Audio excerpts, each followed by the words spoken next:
오늘 말씀 지난달 우리 6월 말에 이어서 계속해서 사대 교회를 주시는 하나님의 말씀을 듣고 있습니다. 그때 제목이 평판과 묘비명. 뭐 이렇게 우리가 지난 시간에 우리가 말씀의 은혜를 경험했던 것처럼 사대 교회가 좋은 평판을 받고 사람들로부터 인정을 받는 그런 교회임에는 틀림이 없던 것 같습니다만은, 그러나 불꽃 같은 눈동자로 보호하시고 지키시는, 교회를 또한 살피시는 그 주님에게는 영적인 죽은 무덤과도 같다는 말씀을 우리가 나눈 바가 있었습니다. 자, 그러면서 제가 이 말씀을 다시 상고하면서 어떤 또 생각을 해보게 되었냐면, 지난 2002년이라고 생각이 합니다. 사회 심리학자로 유명하신 미국 프린스턴 대학교의 수준 피스크 교수님이 이런 어떤 연구를 한 적이 있었습니다. 그 연구의 내용은 고정관념 내용 모형이라는 그 연구인데요. 이 연구 발표에 따르면 인간이 타인을 인식할 때, 어떤 인간이 또 다른 사람에 대해서 저 사람이 어떻다라고 하는 그런 어떤 평판에 대해서 이야기할 때 가장 중요하게 여기는 두 가지 요소가 있다는 거예요. 하나는 그 사람이 정말 따뜻한가. 그죠? 여러분, 차가운 사람보다 따뜻한 사람이 훨씬 낫잖아요. 그리고 또 그런 사람들과 대화하고 교제하는 걸 여러분 좋아하죠. 저만 그런 거 아니죠? 여러분 다 그런 것 같습니다. 또 하나가 있다면 저 사람이 과연 유능한가? 정말 요즘처럼 그 뭐라 그럴까요? 디지털 기기가 발전된 그런 시대라면 저 사람이 정말 스마트한가? 정말 야무지고 똑똑하고 분별력이 참 유별난가? 뭐 이런 쪽으로 사람들을 평가한다는 거예요. 그런데 흥미로운 사실이 하나 있습니다. 어떤 개인도 그렇고요, 어떤 가정도 그렇고, 교회도 그렇고, 조직도 그렇고, 사람들이 이 두 가지 따뜻함과 그리고 이 유능함을 갖추기 위해서, 그러니까 그러면 사람들로부터 많은 좋은 평판 받는 거 아니겠습니까? 그렇게 하기 위해서 수많은 그런 에너지를 쏟아붓지만, 놀라운 것은 그 평판이 예를 들어서 어떤 도덕성이라든지 혹은 생명력과 일치하지 않는다면 인지 부조화가 이루어진다는 거예요. 무슨 얘기입니까? 사람 그렇게 안 봤는데 우리 그렇게 평가하잖아요. 저 사람이 저 정도밖에 안 돼? 저 교회가 저래? 저 기업이 저래? 라고 그렇게 판단해 버린다는 거예요.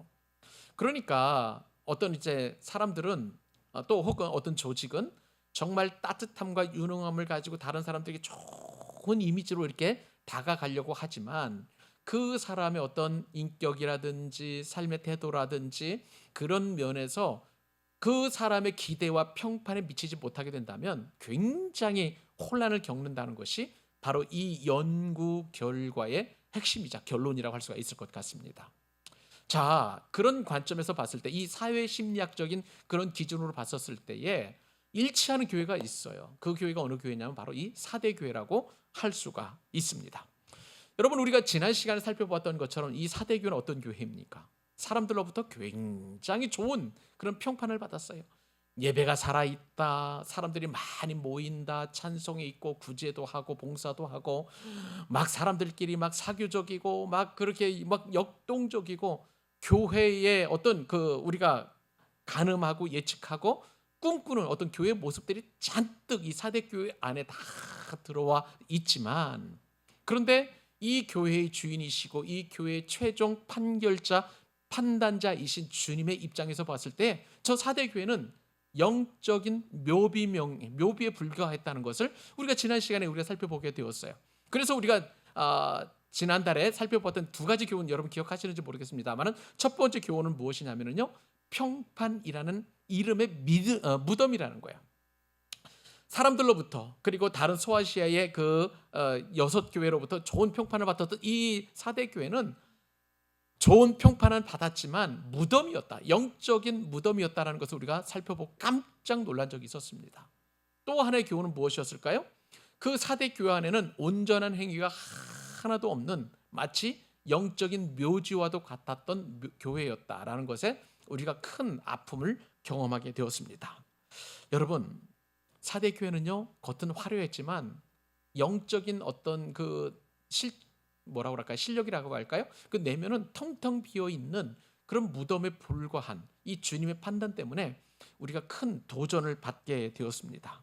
외형적인 종교 활동은 활발했을지 모르겠습니다. 그러나 주님께서 보실 때 온전한 행위가 하나도 없는 그러한 교회였다는 점에서 우리가 엄청난 두려움에 휩싸이기도 했던 것이죠. 우리 교회는 이제 평범한 교회이고 또 개척 교회에다가 또 작은 교회라고 볼 수 있습니다. 4대 교회만큼의 어떤 평판을 얻을 수 없다고 우리가 생각을 했었습니다만은 제가 그렇지 않다고 그랬죠. 4대 교회와도 같은 외적인 활발함은 없었지만 오히려 우리는 작고 연약한 교회라는 것에 대한 어떤 그런 평판 때문에 우리 스스로 안주하고 있을지도 모르겠다. 그것이 오히려 저는 더 두렵다라고 여러분들에게 말씀을 드린 바가 있습니다. 그런데 놀라운 것은요, 오늘 말씀에 따르면 이러한 4대 교회에 대해서도 우리 주님께서 편지를 하신다는 거예요. 그리고 이 영적인 무덤에서 일어날 수 있도록 주님께서 강력하게 도전하신다는 거예요. 사랑하는 여러분, 주님께서 4대 교회도 사랑하시는 줄 믿으시기 바랍니다. 이따 우리가 살펴보겠습니다만은 주님께서 사랑하지 아니하시고 주님께서 만약에 이 4대 교회에 대한 아무런 관심조차 없다면 굳이 이 편지를 4대 교회에 보내실 필요가 없는 거예요. 그러니까 책망의 말씀이나 또 도전하는 말씀이나 강력하게 권고하는 그런 명령이 오히려 4대 교회를 사랑하시는 주님의 증거라고 할 수가 있는 거예요. 놀랍게도 주님께서는 이 땅에 있는 모든 교회를 사랑하시고 모든 교회를 세우시고 모든 교회를 일깨우시는 그런 우리 주님이신 줄로 믿습니다. 4대 교회에 대해서 이렇게 큰 은혜를 주신다면 우리 교회 역시도 마찬가지예요. 결국은 이 4대 교회를 향하신 주님의 음성이 우리 교회를 향하신 주님의 음성이 되는 것이고요. 그리고 4대 교회를 사랑하시는 것처럼 우리 광교 사랑의 교회도 사랑하시는 줄 믿으시기 바랍니다. 오늘 만약에 이 말씀 붙든다면 여러분들은 오늘 말씀에 알파와 오메가이고 모든 농축액을 다 여러분들이 흡수하게 되는 거예요. 여러분 오늘 들려주시는 음성이 나에게 주시는 말씀, 우리 가정에 주시는 말씀, 우리 교회에 주시는 말씀이라고 생각하시고요. 이 말씀 앞에 우리 겸손한 마음을 가지고 우리 주님의 음성을 들을 수 있는 길을 열을 수 있기를 우리 주님의 이름으로 축복합니다. 자, 두 번째 교훈까지 우리가 살펴봤고요. 오늘 우리가 살펴볼 이제 교훈은 세 번째 교훈입니다. 그것은 무엇이냐면 이제 주님께서는 이 4대 교회 영적인 무덤이라고 말씀드렸잖아요. 이 묘비명을 깨뜨리시는 주님의 음성을 듣게 되는데 일어나라는 거예요. 깨어나라는 거예요. 그 음성을 우리 다 같이 들을 수 있기를 바랍니다. 자, 주님께서는 지금 4대 교회가 잠들어 있다라고 그렇게 진단하시고요. 그리고 그 잠들어 있는 4대 교회를 깨우시는 일침을 말씀하십니다. 그 일침은 뭐냐면 4대 교회가 더 이상 계속 잠들어 있으면 안 된다는 거예요. 깨어 있어야 된다는 거예요. 태도 변화를 지금 요구하고 계시는 것을 보게 됩니다. 만약에 주님의 이 거룩한 부르심 앞에 순종하지 않고 계속 잠들어 있다면 자, 이 4대 교회 예전에 이 4대가 경험했던 것처럼 이제 멸망을 당하는 것 그것을 주님께서 경고하고 계시는 거예요. 이 내용이 무엇인지 우리 읽었던 말씀입니다만 3절 말씀 다시 한번 읽도록 하겠습니다. 한 목소리로 시작. 그러므로 네가 어떻게 받았으며 어떻게 들었는지 생각하고 지켜 회개하라. 만일 일깨지 아니하면 내가 도둑같이 이르리니 어느 때에 내게 이르는지 내가 알지 못하노라. 아멘. 자, 이 3절 말씀의 시작이 어떻게 시작하고 있나요? 접속사가 있어요. 뭐예요? 그러므로래요. 그러므로라는 것은 1절과 2절 말씀에 대한 어떤 결론의 접속사라고 할 수가 있는 것이죠. 1절과 2절에서 주님께서는 4대 교회를 진단하셨다고 말씀을 드렸습니다. 자, 평판이라는 이름, 좋은 사람들로부터 평판을 받았지만 그것이 주님 보시기에는 무덤이었다라고 주님께서 그렇게 판결을 내리셨고요. 또 이 4대 교회에는 온전한 행위가 하나도 없다. 예배도 드리고 찬송도 부르고 기도도 하고 전도도 하고 그리고 훈련도 하고 제자 훈련하고 뭐 다 했지만 이러한 모든 것들이 온전한 행위가 하나도 없다라고 주님께서 그렇게 진단을 하셨는데 그러므로 지금 이렇게 주님께서 말씀을 이어가고 계시는 것을 보게 됩니다. 그러므로 주님께서는 이 4대 교회를 향해서 지금 당장 할 일이 있다라고 말씀하고 계시는 거예요. 주님은요 무턱대고 먼저 처방전을 이렇게 제시하지 않으십니다. 무슨 말씀일까요? 교회의 어떤 영적 상황이 어떠하신지 분명하게 진단을 먼저 하세요. 우리도 이 땅을 살아갈 때 주님께서 먼저 우리를 채찍질하시고 주님께서 우리를 먼저 축복하시고 이런 거 없어요. 그것이 먼저가 아니라 항상 우리를 먼저 판단하시고 진단하시는 것을 보게 됩니다. 이 영혼이 정말 강건한지, 이 영혼이 하나님 앞에서 정말 온전한지, 그리고 그 행위라든지 또 믿음 생활이라든지 무엇보다도 마음의 중심이 과연 하나님을 기쁘시게 할 만한지 늘 점검하고 계신다는 거예요. 그 진단이 있어야 처방전을 내리실 수 있는 것이죠. 사대 교회를 향하신 주님의 그 순서도 한번 보십시오. 먼저 진단을 하셨잖아요. 그리고 나서 지금 이렇게 처방전을 제시하고 계시는 것을 보게 됩니다. 결국은 이 모든 것은 우리가 살펴볼 때에 사대 교회를 향하신 주님의 사랑이라고 우리가 결론을 내릴 수 있는 거예요. 말씀을 드린 것처럼 주님은 정말 한 교회 한 교회마다 다 그렇게 사랑하시고 깊이 간섭하고 계시는 것을 보게 됩니다. 여러분, 교회마다 문제 없는 교회가 없다고 할 정도로 얼마나 많은 어려움과 아픔을 겪고 있는지 모르겠어요. 지난주에 제가 저 가르쳤던 신학교 교수님하고 또 그다음에 같이 또 목회의 그 길을, 동역의 길을 걸어가고 있는 한 목사님을 만나서 한번 식사하면서 여러저러 이야기를 나누게 되었습니다. 그 교수님께서는 이제 섬기는 교회가 없거든요. 왜냐하면은 이제 신학교에서 교수직을 감당하면 이중직을 하지 않도록 우리 교단에서 그렇게 법적으로 이렇게 마련해 놓고 계십니다. 그러다 보니까 자유로운 그런 어떤 설교자이시기 때문에, 그래서 우리나라에 혹은 해외에 있는 교회 각 교회마다 다니시면서 이제 설교를 하러 가시는데, 여러분, 담임 목사님이 안 계셔서 설교를 교수님에게 의탁하신다는 것은 두 가지예요. 하나는 담임 목사님이 뭐 예를 들어서 선교지라든지 외국에 가셔서 부득이 설교하실 수 없는 상황, 뭐 물론 휴가철에도 마찬가지일 수 있겠죠. 그런 어떤 특별한 상황이라든지, 또 하나는 뭐냐면요, 교회에 문제가 생겨가지고 설교자가 없기 때문에 이 교수님을 모시고 말씀을 성도들에게 증언할 수 있도록 초빙을 하셔서 그 설교를 듣게 하시는 거예요. 그런데 대부분 이 교수님께 설교를 요청하는 교회는 굉장히 문제가 많다는 것입니다. 뭐 예를 들어서 뭐 1년에 한 뭐 40교회 정도 가서 설교를 하신다면, 건강한 교회보다도 이 교회는 이런 문제 때문에, 이 교회는 또 이런 문제 때문에, 이런 것 때문에 계속 아픔을 겪고 있는 성도님들이 교회가 많다는 거예요. 그러다 보니까 참 이 교회 이런 문제 저런 문제들을 제가 쭉 듣게 되면서, 야, 한국 교회가 참 많이 어렵구나. 그러면서 동시에 우리 교회, 이 작은 교회라 할지라도 우리 교회가 문제 없는 것에 대해서 감사하는 것이 아니라 오히려 한국 교회를 섬기시게 하시려는 하나님의 마음을 주시는 것이 아닌가라는 생각이 들어서, 이제 새벽 기도회나 금요 기도회나 우리가 기도할 때마다 우리 한국 교회를 놓고 기도해야 되겠다라는 그런 나름대로 생각을 하게 되었습니다. 사대 교회도 마찬가지예요. 사대 교회도 보시면 여러분 아시겠지만 이렇게 문제가 있는 교회였고요. 만약에 여러분들이 예수님의 입장이라면 사대 교회를 거들떠나 보시겠습니까? 여러분들은 거들떠 보실지 모르겠습니다. 저는 그게 용기가 안 나더라고요. 아주 밉상이고, 그리고 미운 짓만 골라서 하는 그런 어떤 교회라고 생각이 되기 때문에 사대 교회에 대해서 이렇게 굳이 책망하고 이렇게 굳이 경고하고 이런 말씀을 드릴 필요가 없다는 그런 생각을 해보게 되는데, 주님은 다르더라고요. 여러분, 교회는요, 건강한 교회나 또 그다음에 문제 있는 교회나 문제 없는 교회나 상관없이 모든 교회는 다 예수님께서 피값으로 사신 아름다운 주님의 신부인 줄 믿으시기 바랍니다. 그러니까 주님이 포기하지 않으시는 거예요. 그 교회를 정말 사랑하셔서 때로는 칭찬도 하시고 때로는 격려도 하시지만, 정말 그렇게 힘겹게, 그리고 또 세상화되어 있고 세속화되어 있는 그런 교회를 할지라도 주님은 포기하지 아니하셨고 끝까지 그 교회를 사랑하시는 것을 우리가 보게 되는 거예요. 사대교회에 아주 기가 막힌 그런 주님의 사랑이 간절하게 드러나는 그런 교회라고 할 수가 있을 것 같습니다.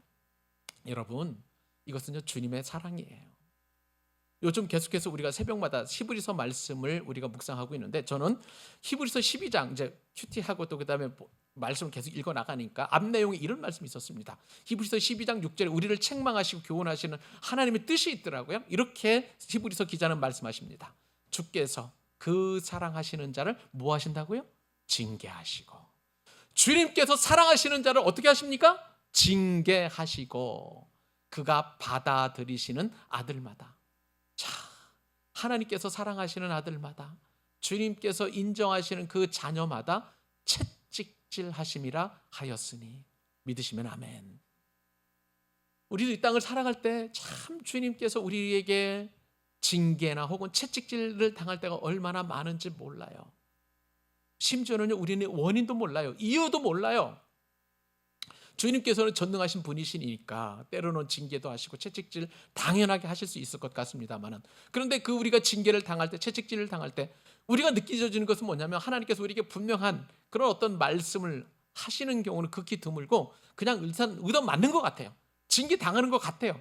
그러니까 하나님께서 살아계시면 어떻게 내가 이렇게 하실 수가 있겠습니까? 이런 불평과 원망이 나올 수밖에 없는 것이죠. 근데 여러분, 오늘 말씀에 따르면 하나님께서 사랑하시는 자를 징계하시고 채찍질 하시는 줄로 믿습니다.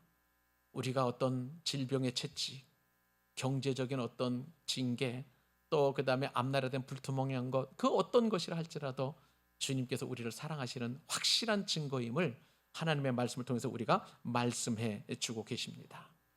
여러분, 하나님께서 우리를 사랑하지 아니하신다면요, 사도 바울이 로마서를 통해서 분명하게 우리에게 말씀해 주시는데, 여러분 한번 따라서 해보세요. 내버려 두사. 내버려 두사.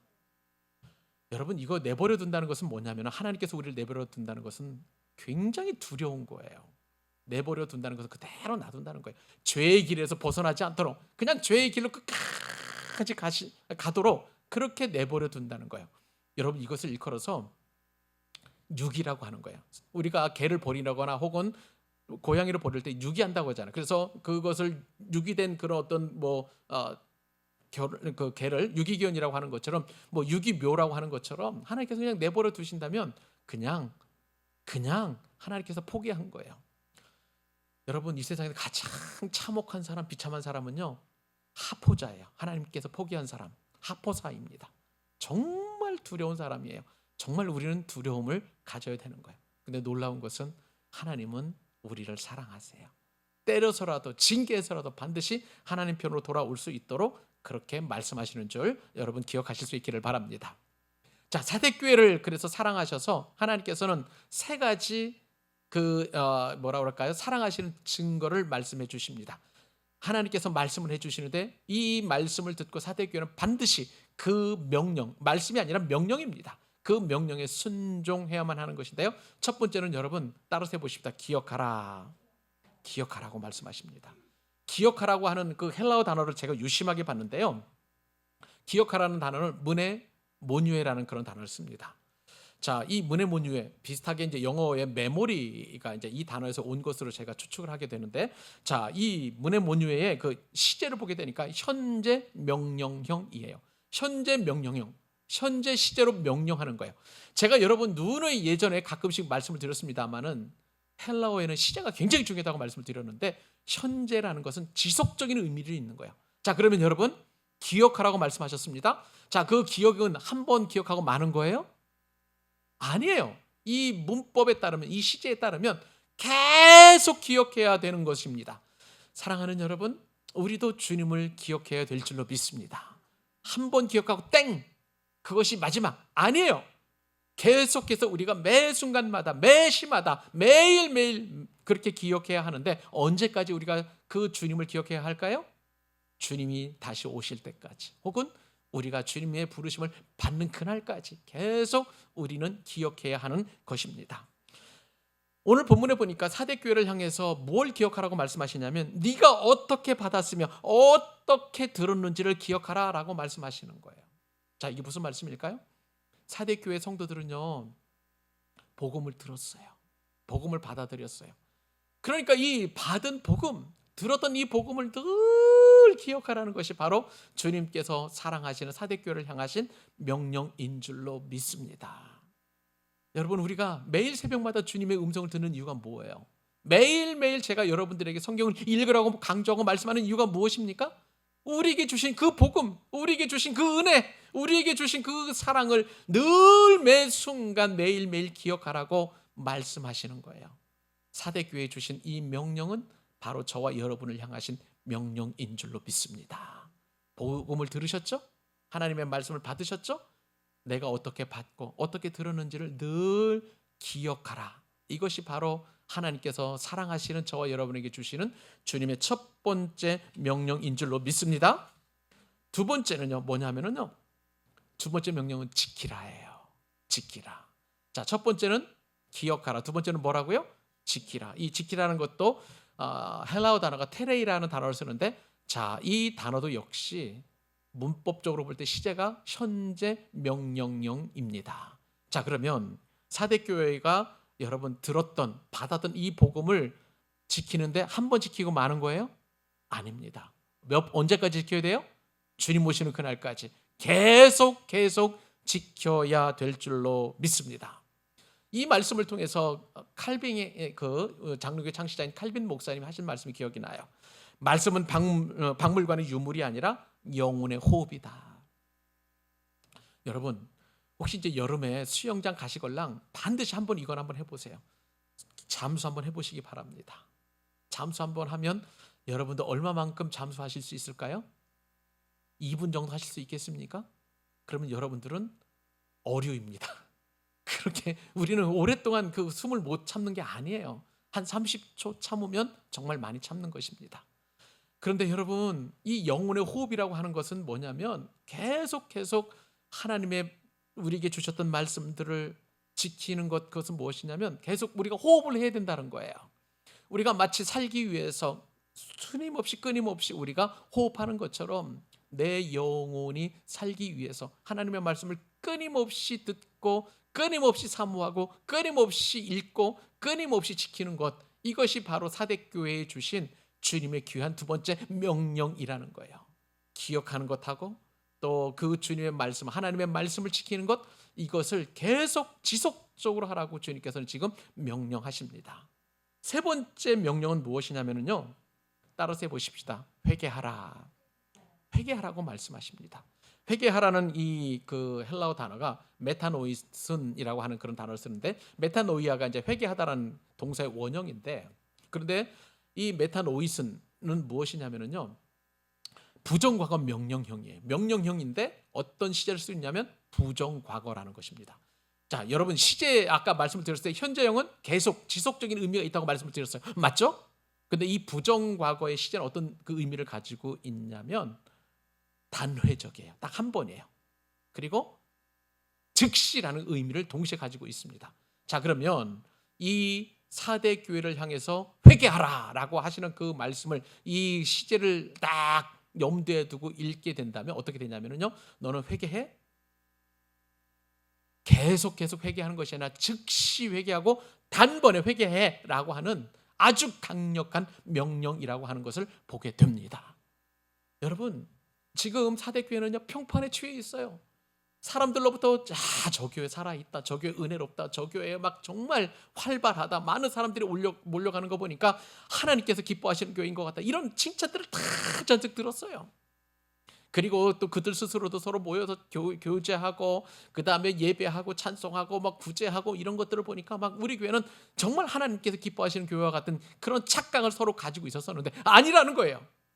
내가 보니까 너희들은 영적인 무덤과 같으니 지금 그 상황에서, 그 태도에서, 그리고 그 형편에서 즉각 돌이키라, 180도 방향을 바꾸어라, 그리고 그렇게 회개하라라고 지금 강력하게 말씀하고 계시는 것을 보게 됩니다. 여러분, 놀라운 것은요, 주님께서 이렇게 명령하시는데 4대 교회의 연약함을 알고 계셨던 것 같아요. 한 가지 경고를 덧붙이시는 것을 보게 됩니다. 어떻게 경고를 덧붙이냐면 기억하라, 지키라, 회개하라라고 말씀하신 이후에 그 뒤에 어떤 말씀을 보냐면 어떻게 말씀하시냐면 만일 일깨지 아니하면 내가 도둑같이 임하리니. 여러분, 이게 무슨 말씀이세요? 옛날에 지난 시간에 우리가 살펴보았던 것처럼 4대에는 어떤 어려움이 있었었냐면 역사적으로 두 번이나 그 견고한 성이 무너져 내렸어요. 그 잘 살던 성읍이 무너져 내렸어요. 왜요? 그 성을 지키는 파수꾼들, 이 경비병들이 꾹박 졸고 있었었는데 그 야음을 틈타서 대적들이 이제 그 경비병들의 그 안일한 그런 태도를 뚫고 4대를 무너뜨린 것, 주님께서 그 역사적 사실을 알고 계시기 때문에 너희들이 지금 영적으로 완전히 지금 졸고 있고 죽음에 빠져 있는데, 이렇게 영적인 무방비 상태에 있는데 너희들이 만약에 일깨지 않으면 내가 도둑같이 너희들에게 임하리라. 여러분, 이 도둑이라고 표현하셨지만 사실은 심판입니다. 나의 심판이 도둑같이 임하리라. 너희가 예측하지 못한 순간에, 너희가 잠자고 있는, 그리고 너희가 죽어 있는 그 순간에 너희들은 이제 곧 심판을 당하게 될 것이다 라고 말씀하시는 것입니다. 사랑하는 여러분, 주님께서 가장 싫어하시는 것이 무엇인지를 우리가 알게 됩니다. 영적인 죽음이에요. 사대교회는 죽음 그 자체였습니다. 영적으로 보실 때, 우리 주님께서 판단하실 때. 근데 여러분, 참 놀라운 것은 주님께서는 이 죽음에도 말씀을 선포하신다는 거예요. 여러분, 나사로가 죽어서 이미 무덤 속에 들어가서 냄새가 너무나 나는 그런 상황이었습니다. 그런 나사로를 향해서 주님께서 말씀하시죠. 무덤을 향해서 주님께서 선포하십니다. 나사로야, 나오라. 사랑하는 여러분, 죽어있는 나사로에게도 선언하신 그 예수님께서 영적으로 죽어있는 사대교회도 선포하시는 그 음성을 들려주셨습니다. 그리고 이 땅을 살아가는 저와 여러분들에게도 일깨어라 라고 말씀하여 주십니다. 너희들이 들었던 복음, 너희들이 가졌던 그 복음을 지키고 그리고 기억하고 무엇보다도 회개하라라고 말씀하신다는 것은 저와 여러분을 사랑하시는 주님의 온유한 음성이신 줄로 믿습니다. 어떤 분들은요, 이 말씀에 대해서 두려운 마음으로 말씀을 받아야 될 거예요.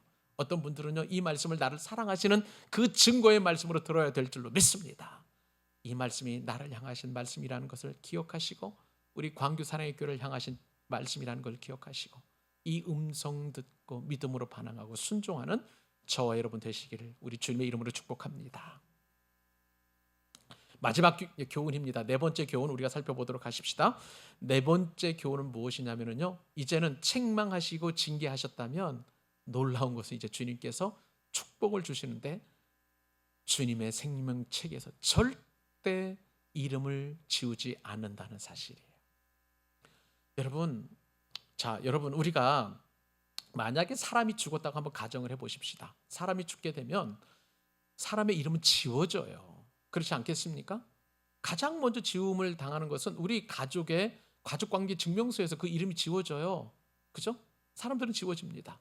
어떤 공동체가 있으면 그 공동체에서 이름이 지워지게 되고, 회사라면 회사에서도, 조직이면 조직에서도 그 이름이 지워지게 되는 것을 보게 됩니다. 그런데요, 참 감사한 것은 주님께서 이렇게 살아있는 몇 사람들의 그 이름을 그 생명책에서 지우지 아니하고 그리고 그들에게 거룩한 옷을 입혀주신다고 은혜 내려 주십니다. 자, 그 말씀 마지막 말씀인데요, 4절, 5절, 6절 석절 같이 한번 우리 한 번씩면서 읽어보도록 하십시다. 자, 시작. 그러나 사대에 그 옷을 더럽히지 아니한 자 몇 명이 내게 있어 흰 옷을 입고 나와 함께 다니리니 그들은 합당한 자인 연고라. 이기는 자는 이와 같이 흰 옷을 입을 것이요 내가 그 이름을 생명책에서 지우지 아니하고 그 이름을 내 아버지 앞과 그의 천사들 앞에서 시인하리라. 귀 있는 자는 아멘. 여러분, 자, 이 말씀이 엄청난 축복의 말씀인데 여러분 기대하실 수 있기를 바랍니다. 자, 그때 당시에 이제 이 사대 교회에 편지를 보낼 당시에 이제 소아시아 지역에서는 수많은 사람들이 우상 앞에 이제 제사를 드렸죠.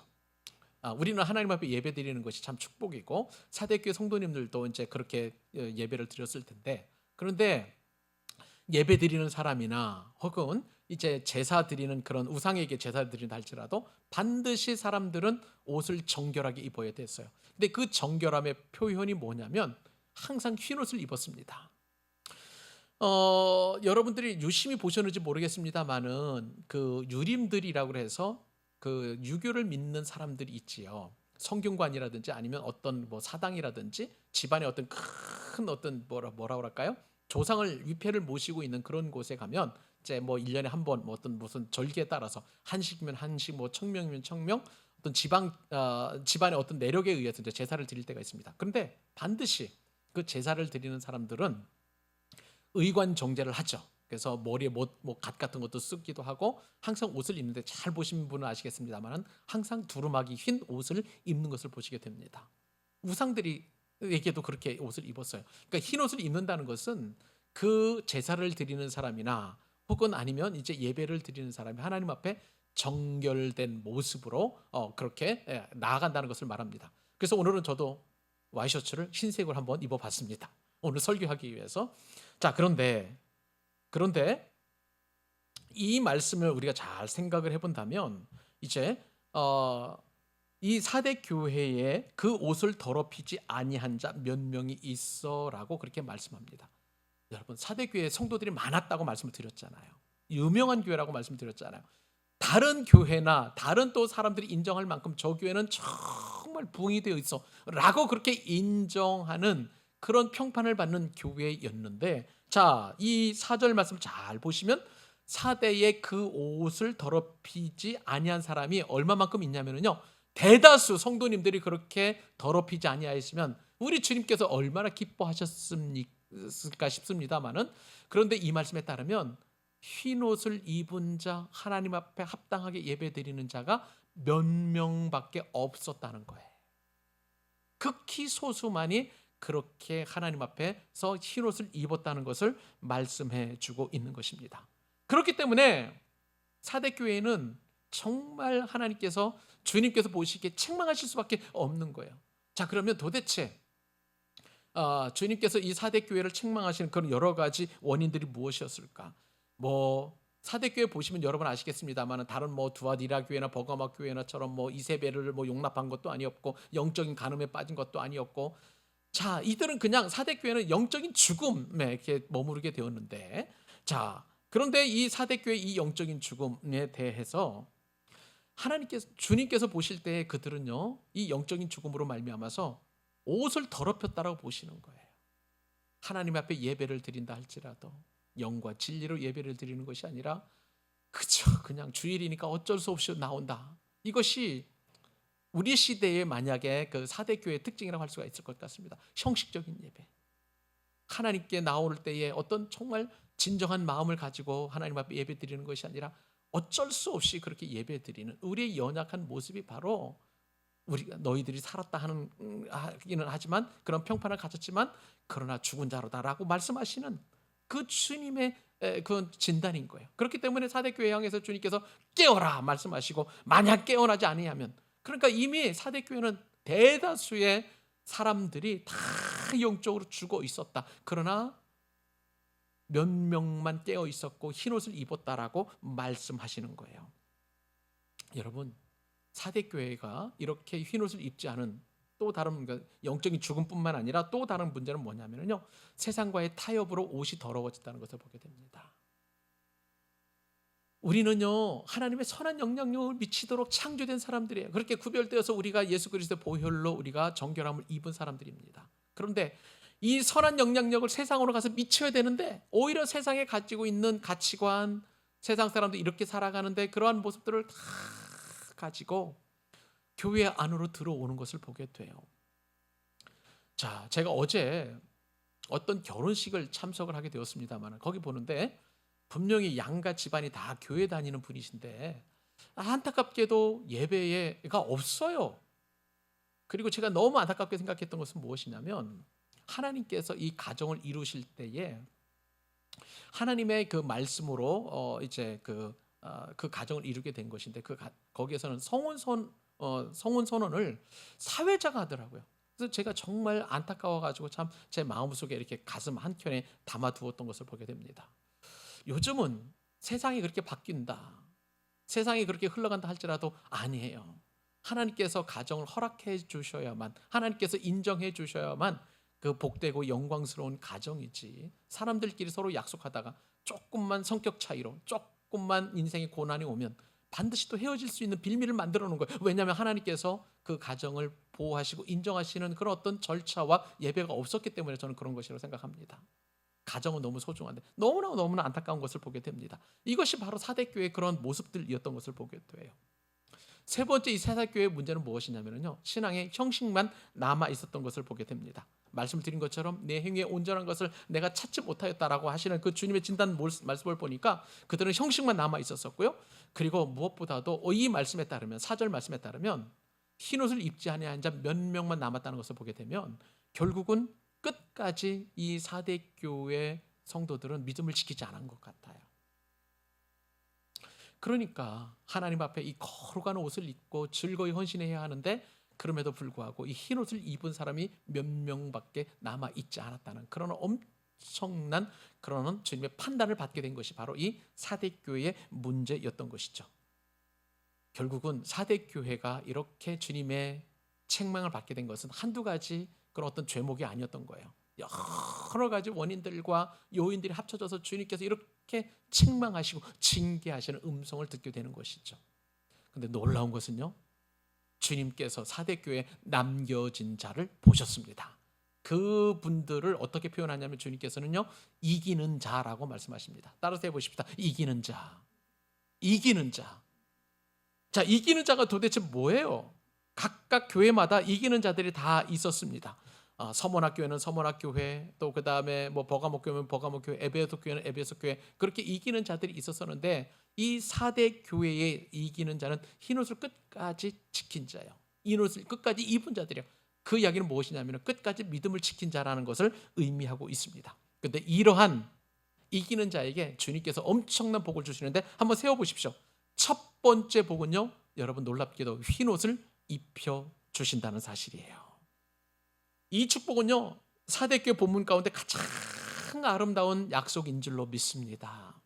사대교회 안에 정말 믿음을 지키려고 애쓰고 고군분투하는 분들이 있는데 끝까지 그분들이 그 믿음을 지켜갈 수 있도록 주님께서 흰옷을 다 입혀주셔서 믿음을 끝까지 지켜갈 수 있도록 주님께서 은혜를 내려주신다는 사실이에요.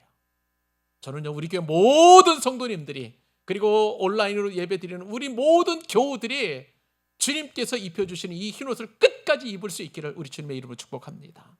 제가 간절히 바라는 거예요. 목회자로서 우리 믿음 잃지 마십시다. 중간에 세상으로 가지 마시고요, 또 사대교회처럼 그렇게 아무리 평판이 좋은 교회가 된다고 할지라도 저와 여러분만큼은 끝까지 우리의 믿음을 지켜나가는 그런 은혜를 누리실 수 있기를 바랍니다. 두 번째 축복은 무엇이냐면요, 주님께서 생명책의 그 이름을 보상해 주신다는 거예요. 보존해 주신다는 거예요. 여러분, 요한계시록 말씀에 보면은 유독 이 생명책이라는 말이 자주 나오는 것을 보게 됩니다. 여러분, 요한계시록 좀 이따 읽겠습니다만은 하나님 나라에는 책이 몇 권 있어요. 거기에 생명책이 있고, 그리고 또 우리의 모든 행위들이 기록되어 있는 책이 있는 것 같습니다. 그런데 끝까지 믿음을 지키는 자에게는 생명책의 그 이름을 지우지 아니하신다는 거예요. 여러분, 이 생명책을 이단은 어떻게 해석을 하냐면, 여러분 하나님의 교회라고 장길자 여자 하나님이라고 자기가 스스로 얘기합니다. 그쪽 하나님을 믿는 사람들에게는 교족부의 이름을 올린다고 그래요. 그들이 굉장히 멤버십이 되는 것이 까다롭습니다. 막 교육도 많이 받아야 되고, 신천지도 마찬가지입니다만은 몇 주간에 막 훈련도 받고, 막 그다음에 어떤 과정도 있어야 되고, 헌금도 많이 바쳐야 되고, 뭐 전도도 해야 되고, 별의별 이거 다 있어요. 그러니까 그 기준에 맞춰 가지고 딱 이제 교족부에 올라가는데, 그 사람들은요 그것을 하늘나라 생명책 이름이 기록되는 것을 그렇게 표현을 합니다. 여러분들도 교족부 이름이 올라가는데 저는 한 번도 여러분들의 이름이 우리 교회에 있는 생명책 이름이 기록되었다고 말씀드린 적이 없어요. 만약에 제가 그렇게 말씀드리면 저는 여러분들은 저를 이단이라고 불러야 됩니다. 우리 교회 나오지 마셔야 돼요. 우리는 그냥 교족부예요. 그런데 하늘나라의 생명책이 이렇게 기록되어 있습니다. 여러분, 요한계시록 20장 11절로 15절 한 번만 다 같이 한번 읽어보십시다. 자, 읽겠습니다. 시작. 또 내가 크고 흰 보좌와 그 위에 앉으신 이를 보니 땅과 하늘이 그 앞에서 피하여 간데 없더라. 또 내가 보니 죽은 자들이 큰 자나 작은 자나 그 보좌 앞에 서 있는데 책들이 펴 있고 또 다른 책이 펴졌으니 곧 생명책이라. 죽은 자들이 자기의 행위를 따라 책들에 기록된 대로 심판을 받으니 바다가 그 가운데에서 죽은 자들을 내주고 또 사망과 음부도 그 가운데에서 죽은 자들을 내주매 각 사람이 자기의 행위대로 심판을 받고 사망과 음부도 불못에 던져지니 이것이 둘째 사망 곧 불못이라. 누구든지 생명책에 기록되지 못한 자는 불못에 던져지더라. 아멘. 하나님 앞에 보좌 앞에 여러 책들이 있는 거 여러분 보셨죠? 예. 우리 행위들이 기록되어 있는 책이 있고요, 그리고 생명책이 있어요. 저와 여러분들은 생명책에 다 이름이 기록된 믿음의 사람들입니다. 여러분들이 착해서, 여러분들이 뭐 어떤 봉사를 많이 해서, 여러분들이 가지고 있는 어떤 성품이 좋아서 아니에요. 오직 예수 그리스도의 이름으로, 그 이름의 보혈의 능력을 통해서 우리가 생명책에 기록된 줄로 믿습니다. 그런데 주님의 보좌 앞에는요, 우리 행위들이 다 기록되어 있다는 거예요. 그래가지고 이미 죽었던 자들이 다 마지막 심판 때 그 바다에서도 무덤에서 땅에서 다 일어나가지고 보좌 앞에 서게 되는데, 그 행위대로 쫙 적혀진 대로 심판을 받게 돼서 이번에는 영원한 저 불못에 떨어진다는 그러한 엄청난 심판의 말씀을 하고 계십니다. 여러분, 이렇게 생명책에 이름이 지워지지 않는 것, 기록되어서 있는데 한 번도 그 이름이 지워지지 않는다는 것은 우리에게 영원한 복이에요. 가장 큰 복입니다. 하나님께서 사대교회 주시는 축복이자 저와 여러분 개인에게 주시는 은혜인 줄로 믿습니다. 그리고 마지막으로요, 주님께서 이제 이 이기는 자에게 어떤 복을 주시냐면요, 하나님과 천사들 앞에서 우리의 그 이름을 시인하신다고 말씀하여 주십니다. 정말 큰 은혜입니다. 우리가 이제 죽어서 이제 하나님의 그 보좌 앞에 딱 서게 될 때 생명책 이름이 딱 있으니 예수님께서 그 하나님 앞과 그리고 천사들에게 이 사람은 내 사람입니다 라고 이렇게 말씀을 드린다는 거예요. 인정해 주신다는 거예요. 주님의 은혜이자 주님의 능력이자 주님의 은총인 줄로 믿습니다. 여러분, 사대교회를 향하신 이 말씀은요, 저와 여러분들이 큰 위로와 소망을 주시는 말씀인 줄로 믿습니다. 우리는 평판도 잘 받지 못하는 것에 안심하지 마시고요, 무평판이 오히려 더 나쁜 평판이 될 수도 있는 거예요. 그런데 우리가 믿음의 도를 끝까지 지키고, 그리고 적은 믿음이라 할지라도 주님께서 보시기에 기뻐하시는 일들을 우리가 끊임없이 지속적으로 한다면, 들은 복음을 잘 기억하고 그 말씀을 잘 붙들고, 그리고 무엇보다도 주님께서 원하시지 아니하시는 그 일에서 우리가 돌아서고 회개하면 이처럼 생명책에서 그 이름이 영원토록 지워지지 않는 복을 누리고, 우리가 장차 그날에 하나님 앞과 그리고 천사들 앞에서 우리 주님이 이 사람은 내 사람입니다 라고 인정하시는 그 복을 주신다는 거예요. 이 말씀 붙들면 이번 한 주간도 우리가 넉넉히 이길 수 있을 거예요. 끝까지 우리 영원토록 이 말씀 붙드십시다. 우리 삶이 다하는 그날까지 주님께서 주시는 축복인 줄로 믿고 다 같이 그렇게 믿음의 길을 걸어가는 저와 여러분 되시기를 우리 주님의 이름으로 축복합니다.